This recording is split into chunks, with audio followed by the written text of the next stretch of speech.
We see from the EXA report in the UK that it failed for child abuse, for not protecting Jehovah's Witnesses children because of the two-witness rule, having to have two witnesses, and the Elders book saying about Jehovah's clean organisation and them ripping up records of child abuse, and so much child abuse within the organisation and many other religions and organisations not being reported. But here we see that the government, that there is paedophile gangs and child abuse that has not been reported, and that it is rampant in Britain. So the Labour Party are going to make it so that it is a criminal offence if you don't report child abuse. You will be prosecuted if you do not report it to the social services and the police, the right people.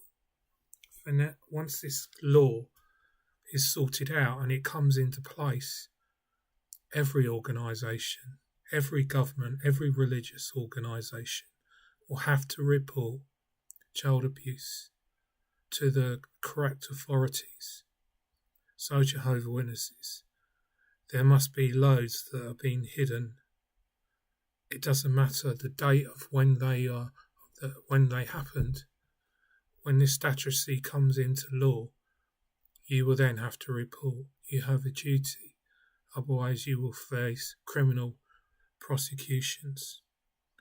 This is what we need in not just the UK, but in the United States and in the world, because in the United States it's only in certain states. So I'm not particularly fond of this party, but on this issue I totally agree, and I see that the Watchtower will have problems, especially after the Charity Commission completely was not happy about their safeguarding policies. And I'm sure that that will continue, and we will see how many more poor children are being abused in the UK. Once this law is in place, hopefully more children will be safe.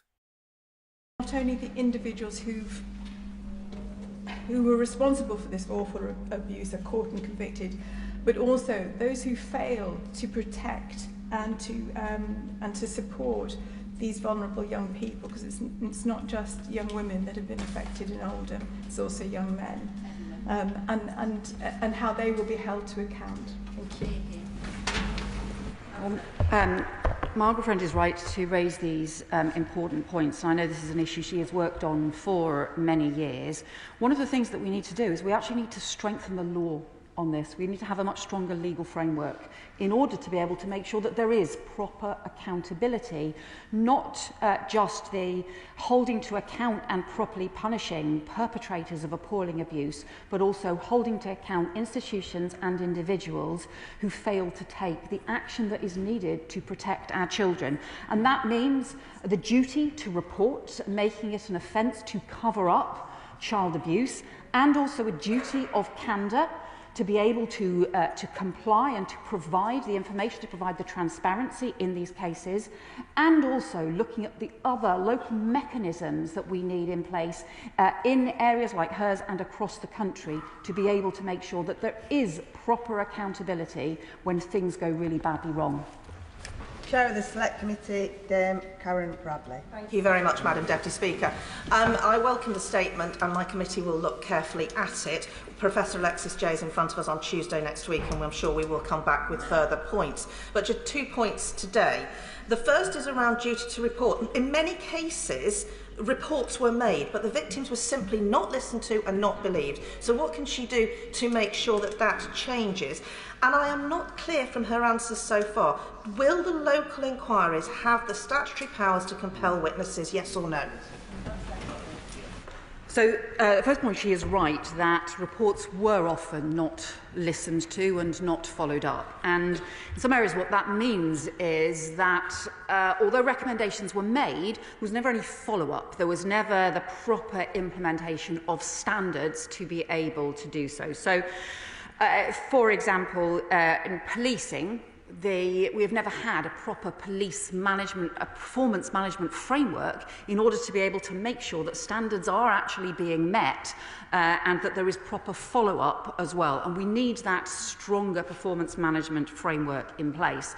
In the Telford inquiry, they were able to make progress and they were able to get to the truth using an existing local inquiry framework, and that was able to be extremely effective. In other areas, we have needed to have other action, including, for example, action by inspectorates to follow up. So there are different approaches we can take. We believe that the current system is not strong enough, and that is why we have set out work underway involving the Cabinet Office and involving local mayors and local councils in order to make sure that we can strengthen the accountability arrangements to be able to both follow up and support local inquiries where they are relevant, but also to be able to use existing powers that are in place as well. Yasmin Qureshi. Thank you, Madam Deputy Speaker.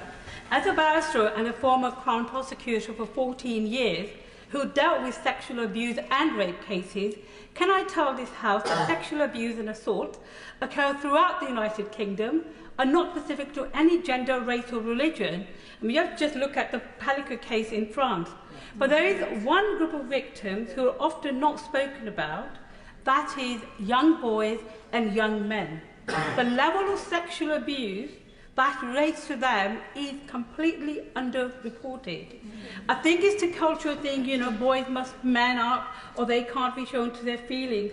Can I ask the Home Secretary, therefore, that when she's looking at these things, can the people who are going to be looking into this inquiry look at the fact that the abuse of young boys in particular?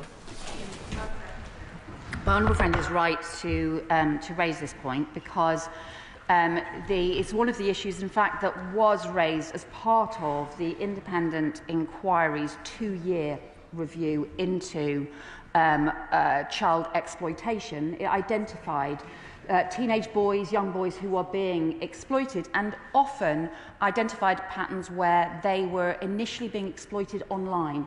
And what started as online abuse and grooming and then led to contact abuse and rape and the most appalling violations as well. So she is right to highlight this issue. It's extremely important that this is taken into account and is part of the way in which local councils and local police forces need to respond. Robbie Moore. Thank you, Madam Deputy Speaker. The House will be well aware that I have been consistently campaigning for a gang rape inquiry into child sexual exploitation across Keighley and the wider Bradford district for far too long now. So I welcome some of the points that the Home Secretary has made, particularly around the implementation of the 20 recommendations from the IPSA report. But unfortunately, I do not feel that the Home Secretary is going far enough. And there's just a few points that I would like to make, particularly around the ability at a local level to compel witnesses to give evidence. I have severe concerns around the amount of funding that will be put available. Will these local inquiries that the Home Secretary is wanting to advocate for be truly independent? And this isn't a case of a local authority marking their own homework. And will they lead to convictions? And also, Madam Deputy Speaker, when you have a local authority like the Bradford district, where local leaders have consistently refused to back my calls for a public inquiry, as has the Mayor of West Yorkshire and indeed the Deputy Mayor of West Yorkshire for Policing, Alison Lowe, how on earth are we meant to get across this barrier where local leaders are refusing to have an inquiry on this issue without the government stepping in and giving that statutory authority that we are demanding on this side of the House? Well, I would say to them that obviously it's really important to ensure that there is independent scrutiny of he will be aware that the inquiry in Rotherham that was led by Baroness Louise Casey at that time used inspectorate powers and was also clearly independent.